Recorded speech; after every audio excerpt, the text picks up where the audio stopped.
saying that it's hard to win in the SEC. That was evident today. You know, look, I could go through a laundry list of things that we have to do better, but the fact of the matter is our guys wanted to win. They were prepared to win. They were prepared to play a team that was coming off a disappointing loss, and we knew that they were going to play hard today, and they did. It's a well-coached football team. Coach Pittman does a great job. I thought Barry Odom was called a great game defensively. Their team was prepared, and they were a great challenge for us today. But we found a way to win on the road, and that's really what this is about in terms of when you play in a league like this, and in particular the SEC West, find a way to win. And that's what I'm proud of. I'm proud of our guys having the mental toughness to battle and find a way to win a football game when we were challenged the way we were today. So, you know, that's kind of my takeaway. I'm not sitting here disappointed. I am excited that we won the football game in a very difficult environment where a team was coming off, and our guys knew that. We're in a different realm now. We're being hunted, and we're going to get everybody's best shot, and they understand that. So we got some things to work on, and we'll enjoy this victory, and we'll come back prepared for UAB at senior night. So with that, we'll get you guys questions. Obviously, Harold Perkins, the game. I mean, you talk about how you keep him in simple roles, but I mean, what does that say about how special he is that in that role he can do that? Yeah, I mean, look, there's 8 tackles, 4 sacks, 2 forced fumbles, all over the field, impacted the game, obviously, to the level where, you know, we win the game because of his final play, too. Multi-dimensional player. Makes a great play in pass coverage. Getting under, you know, a throw late in the game. I don't think there's enough superlatives to talk about this young man as a true freshman coming into his own. You can imagine he was awarded the game ball, but yeah, he's he got sick before the game. I threw up as we were going into our team meeting, and you know, I said, hey, you know, MJ threw up when he had his greatest game, and he said, who's MJ? I was like, man, I am getting so old. But, yeah, he's pretty special. What kind of sick was he? It flew. Yeah, no problem. 4 sacks. Koki, you have a question? Yeah. With Jane Daniels in that passing attack, what were some of the issues that Barry Odom's defense was creating for you guys there? Yeah, a lot of multiple looks. He was hesitant. You know, he just didn't have that aggressiveness that he needed, and he wasn't sure at some of the things. So that's, you know, we got to do a better job coaching him, and he's got to be more assertive. And they did a lot of things defensively that I thought were really good. You know, 2 or 3 times we had wide open receivers. We run play action bang routes, and we draw the backers up inside, and they rally back out and get a hand on it, knock down some short touchdown passes. They played really well. So we've got to get better at coaching the position, and they did a really good job defensively. Leah? All season you've kind of been saying that Harold Perkins has these points of growth that we haven't seen. So what areas have you seen him grow to have a game like this?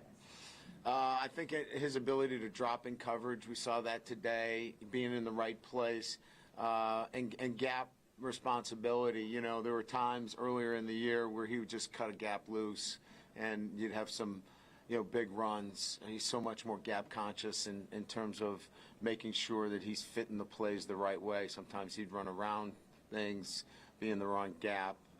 Just, you know, that trust factor is really big now. A wrap?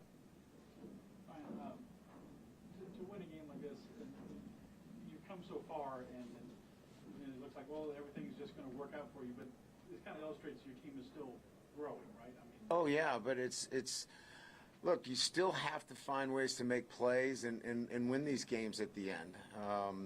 And look, we're far from a finished product. I don't think anybody's in there feeling like we've arrived. We've got a lot of work to do, but during this journey, we're still finding ways to win football games. And I think I said this from the very beginning. The goal coming into this year was to be better in November and to play hard and to teach this team how to win. Those were really, if you go back to my very first press conference, those were the tenets that I wanted to instill in this team. And those are there. They know how to win football games. And that's a great trait to have. They believe they're going to win, and they find a way to win. And this is a perfect example of that. Brian. Josh Williams, 122 yards. Yeah. For 6 yards to carry. Any superlatives for him? Just a tough, physical. You talk about, if you look up strain in the dictionary, I mean, he's the guy. He just strains for everything and just has just a great effect on everybody when he's out there. Got a little banged up. We had to take him out. But he should be okay. But just, he was game day captain again for like the third or fourth time. He just is he's a big influence on our team. Coach, it sounds like Sam Pittman told the Arkansas media that he knew KJ Jefferson wouldn't be able to play Thursday afternoon. I guess how soon did you know, and maybe how did that affect your game plan defensively? Yeah, we still have to prepare for the offensive structure of a quarterback that could run it and throw it.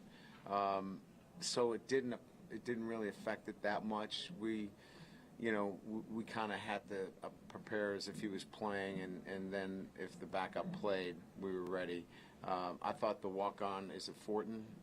I thought he did really well coming in. He threw a great ball down the sideline. I thought he gave him some great energy, throwing the football. Forced us, matter of fact, to do some things that maybe we didn't practice as much as some of the other things. So he was a catalyst for him. And then you touched on the Razorback defense earlier. What specifically did you see from the pass rush that made them so effective with the 7 sacks? Well, we ran into quite a few of them. They did a really good job of staying on the edge. They did not want Jaden outside the pocket. We should have been stepping up in the pocket a lot more. We tried to get outside. They were not going to let us outside. They stayed on the edges. There were no 4 techniques. These guys stayed in 5s, stayed to the level of the quarterback. I thought that they were well coached in terms of what they were trying to accomplish. I thought they did a really good job. Coach, the 2 early turnovers that Jaden had, do you think that kind of affected him moving forward? And after the Auburn game, you said we can't win with 85 yards passing, great. 86 today. Do you just think it was just kind of an outlier? That's just how today went? Yeah, I mean, we've thrown for 400, right? I think the ability to run the football, you've got to be able to run the football and set up at least some kind of offensive structure. And we played so well defensively. Yeah, look, it's not something that we want to make a living at, John. But I think that there have been some circumstances versus some of the teams that we've played. It's allowed us to play the game that way. The turnovers, I think we got to do a better job. I mean, both of them were off of zone reads, and one of them was a throw, and one of them was a pull. We just got to do a better job, and I'll put that on coaching. That we've got to do a better job of spending more time on some of those what I would call conflict reads. Matt? Coach, 7 sacks today. I mean, can you just chalk it up to a good defensive play call game or just a bad game for the offensive line? No, look, sacks are overrated when they come to offensive lines issues. Sometimes it's as I mentioned, the quarterback causes sacks. Sometimes it's the back. That's not fitting. When you break it all down, you don't want your quarterback sacked at all. Like I said, I think they did a really good job of bringing pressures, and I think we we probably needed to do a better job overall in pass protection. You know, I'm not giving the offensive line a pass here, but anytime you're talking about sacks, you should look at everybody, including the coaching of it. You know, we all are responsible for that. Coach has time for two more right here, and then Wilson. You had a couple transfers from up here that played a lot of football. Yeah. What kind of contributors have they been for you this year? Well, I would say first and foremost, they fit in really well in terms of the culture. You know, they were in a really good program here at Arkansas where they do the right things. They came in and were good models for doing things the right way.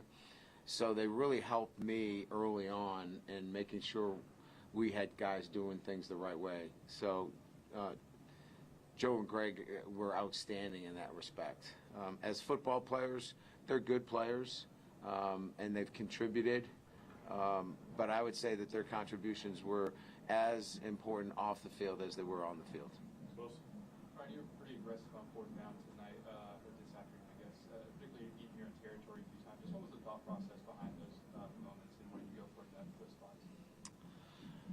Well, I think you know I use analytics, you know, in making some of those calls. But today, for example, I punted on 4th and 1 late in the game. I think it was about 2 minutes or so left in the game.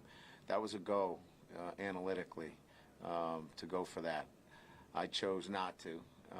They were out of timeouts. I thought that we were playing better defense than we were offense.